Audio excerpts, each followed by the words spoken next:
as we continue through this first prophecy of Ezekiel, that I firmly believe is speaking to any house of God, America and Israel both alike. I also firmly believe that God has put it on me to speak it to English-speaking people who are hearing this video. And whether you see it or whether you ignore it, that's your call. Because as we're going to see today, so appropriately, we are in day 7 of going through this, and I've committed to not covering anything else but this until this prophecy is over and we're done reading this particular prophecy.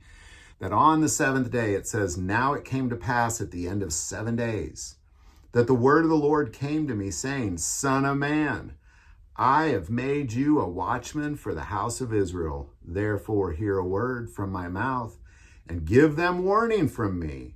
When I say to the wicked, you shall surely die, and you give him no warning, nor speak to warn the wicked from the wicked way, to save his life, that same wicked man shall die in his iniquity, but his blood I will require at your hand." No way, Jose. This is one of the many reasons why I'm going through this prophecy. The first one is, I am the son of the living God. I'm heir to the throne of God. I am part of his family. And because he is my God and he is literally my father and he is my king, I'm going to be obedient to what he asked me to do, regardless of how silly it may sound to somebody else. And he said to go through this to English-speaking people. Now, with that being said, I also am going through this in the order he did, because there's many other consequences for Ezekiel by messing this up that I'm not willing to risk. But in addition to that, it specifically says that your blood is on my hand. If you hear these words and you ignore it, that's your problem now. It is no longer my problem, because I have spoken the words to English listening ears. And whether you hear it or whether you don't, that is on you now. "When I say to the wicked, you shall surely die, and you give him no warning, nor speak to warn the wicked from his wicked way, to save his life, that same wicked man shall die in his iniquity, but his blood I will require at your hand. Yet if you warn the wicked, and he does not turn from his wickedness, nor from his wicked way, he shall die in his iniquity, but you have delivered your soul. Again, when a righteous man turns from the righteousness and commits iniquity, and I lay a stumbling block before him, he shall die. Because you did not give him warning, he shall die to his sin, and his righteousness, which he has done, shall not be remembered. But his blood I will require at your hand." Okay, what is your stumbling block? Well, it clearly says, God knows what your stumbling block is. We've made it very clear going through this prophecy. You are rebellious. You are hard-hearted. You are rebelling against the laws of God. What laws of God? The 10 Commandments. Read them. Which ones are you breaking? I'm sure you're breaking some of them, which makes you a law breaker. And that's what God is talking about. If you're not warned of this, if you're not, well, what rules am I breaking? Are you honoring the Sabbath? Are you coveting your neighbor's stuff? Are you committing adultery in real life or online or in your own mind or whatever that may be? Are you murderer? Are you a thief? Are you a liar? I mean, we can go just read the 10 Commandments and you're rebelling. I'm rebelling. I'm obviously part of this nation as well. We're a product of what we were brought up in. This is how I was brought up in the 70s and 80s, was all this stuff was cool. And it was okay to do, at least how I was raised. And now we're living in this rebellious product.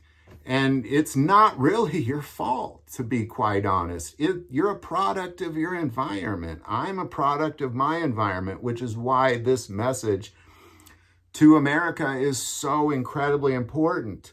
So you have to read through the law, just like David said, meditate on it, take it in. It'll make you smarter than your ancestors, smarter than the teachers. You'll understand it deeper than anybody else ever understands it, because you consumed it, just like Ezekiel had to consume it.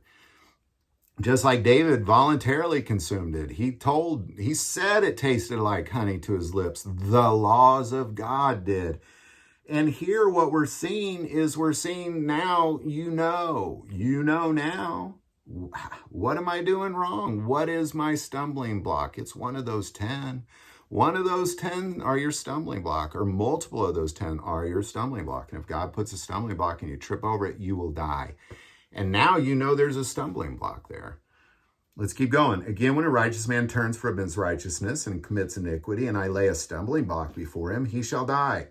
Because you did not give him warning, he shall die, and his sin and his righteousness which he has done shall not be remembered.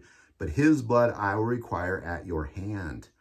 Nevertheless, if you warn the righteous man that the righteous should not sin, and he does not sin, he shall surely live, because he took warning. Also, you will have delivered your soul.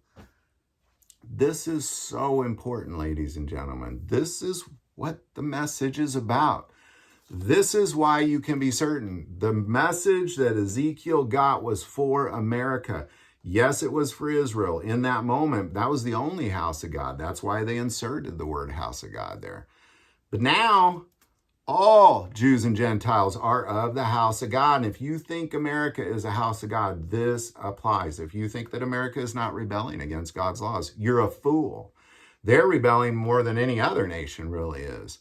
I mean, people just they do whatever sin they want, and they celebrate the fact that they're doing this sin, or they hide it in the dark because they don't want their church to know, or their spouse to know, or whatever the case, or the law to know, the real law, the police here on earth. So, nevertheless, if you warn the righteous man that the righteous should not sin, and he does not sin, he shall surely live, because he took warning. Also, you will have delivered your soul. And that's what I'm doing.